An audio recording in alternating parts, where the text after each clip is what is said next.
vazviona kuti nhumbu yauinayo ine 6 months ndeye pasofa nemurume wavo uyu. Mama, ndimoenda simudza. Taurai chinhu 1 chamunodoti Mwari akuitirei. Ndoda kuti Mwari andivakomborere munin'ina wangu aroorwe abvisirwe upfuma. Idumbu rei? Tine nhumbu but mekuona achari kuramba. I love your voice. Murore maoko. Ende nhumbu but mukomana chakuramba. Mamukuru zvese. Taurisa kwakasimudza voice. Mushure murisei prophet. Abozve kuti. I want to be gamja. Mdara manje. Murore maoko. Mdara. So mama, makumbira kuti munin'ina aroorwe. Ndakubvunzai kuti chamunoda kuti Mwari akuitire chii. But imi maigona kukumbirawo kuti muite mwana kai. Nokuti inini ndiri kuoneswa imi mine dambudziko rembereko, ndizvo? Ishe. Nekuti nemuru handisi ishe chete.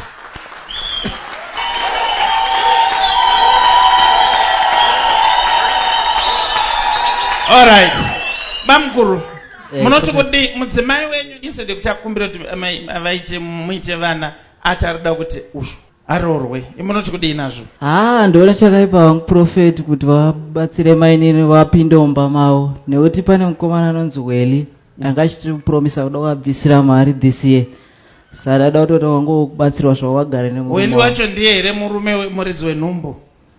Ndiye here muridzi wenhumbu Weliwe? Hongu.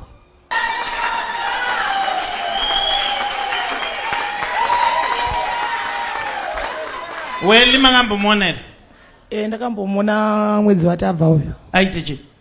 Akauya achiti maiguru ndoda kubvisa mari asi kubva pandakamuona pacho ndo first time kumuona nanhasi hachawanike foni yake haichaiti. Achitopromisa kuti arobvisa mari? Mambomuona here Weli? Sandamuona. Okay.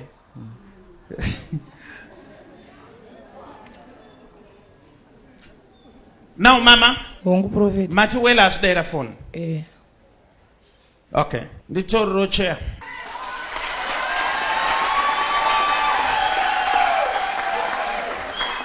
So what I'm going to do, mama, ndiri kuvapa spiritual spectacles kuti tilokete Weli. Munhu anofanira kana munhu wamitisa unofanira kuve responsible. Ndizvo? Kana zvaitika bamukuru ndoda kuti muzotoka ndimi baba mumeka sure kuti Weli apinda paposition. Ndizvo? Ndizvo zva prophet. Kwewe kumusha kwakasautokuze? Hongu. Waiton. Ndokumbira kuti ndopa mwana uyu here akasitakura kaundoipa sisi? Topa sisi? Okay, mama. Alright, bvisai chair yangu. Munogona kugara pasi here mama? Ndokumbira kuti mugara apa. It's fine. Ndoda kuti vagara apa ndirika muchatarisa kumberi uko mozotiudza tokupai maziso ekuti muone mozotiudza kuti maonei. Shamwari changu ndedzipi apa? Kanzwa nchimba Gloria. Mimi bhai pa church, don't worry. Vira henya. Say it on. Don't worry.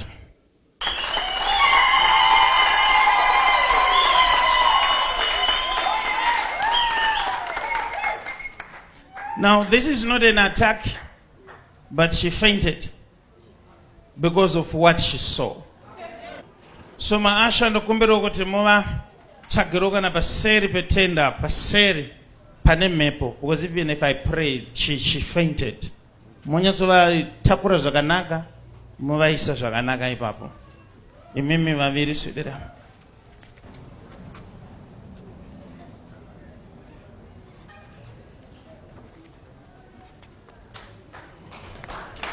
Papa? Prophet. Mukuita kunge pfungwa dzenyu dzisiri panapa, chii chikunetsa?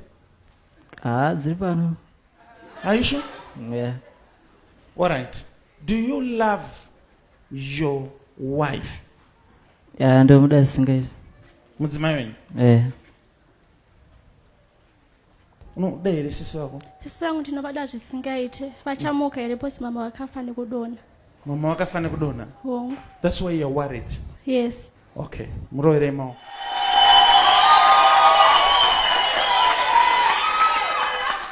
Bamkuru.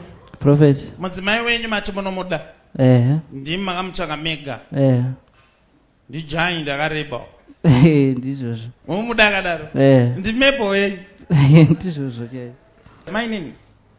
Prophet. I'm very disappointed in you. Urikuti mama vakafane kudona. Uri kutyira sisi wako kuti vanongotadza kumuka. Isitangoti vafenda because of what she saw. Sisi venyu vari kuchema kuti mimi muva urorwe, ndo vari kutraya kuti zviite, ukava introduce wati mukomana nzani? Weli. Chiri kunyanya kundidisappointa mese muri 2. Inyaya yekuti muri kuzviita matsuro magenga.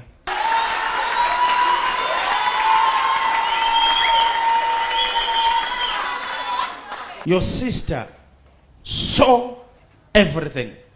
Yes. And she could not stand it. Pese pamunonyepedzera kuti muri kufarira kuona bhora late uchisara nabamukuru zvese zvona. Vazviona kuti nhumbu yauinayo ine 6 months ndeye pasofa nemurume wavo uyu.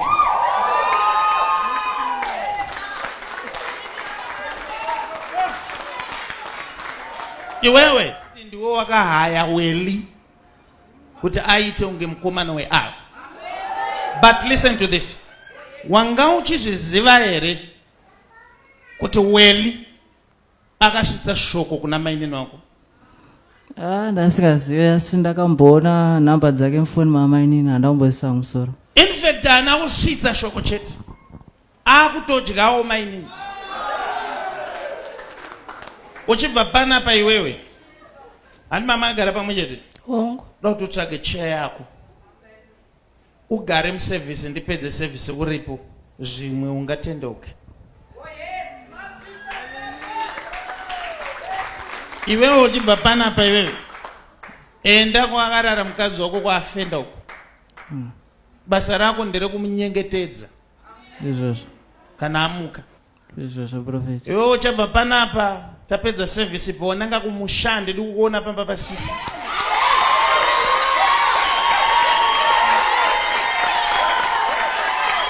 Kana waenda kumusha because wabetraya mwana wamai vako, kana waenda kumusha wazosununguka wozotsvaga vanhu vachazokubatsira kukumbira ruregerero. Pamwe kana waane mwana angazongokuregererawo. Uri kuzvinzwa here zvandikutaura? Hongu. Mukuzvinzwa here zvandikutaura? Ndasinzwa prophet. Weli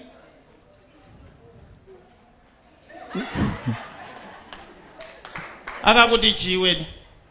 Akati nitokuda. Ada usimbiso mwana. Hakuna chivi chinofugidzwa mwanangu. Ndazviona prophet. Ndounonyengetedza mukadzi wako, mudzokere kumba munogara zvakanaka. Thank you prophet. Because zvaona even kana neniwo ndaitofenda.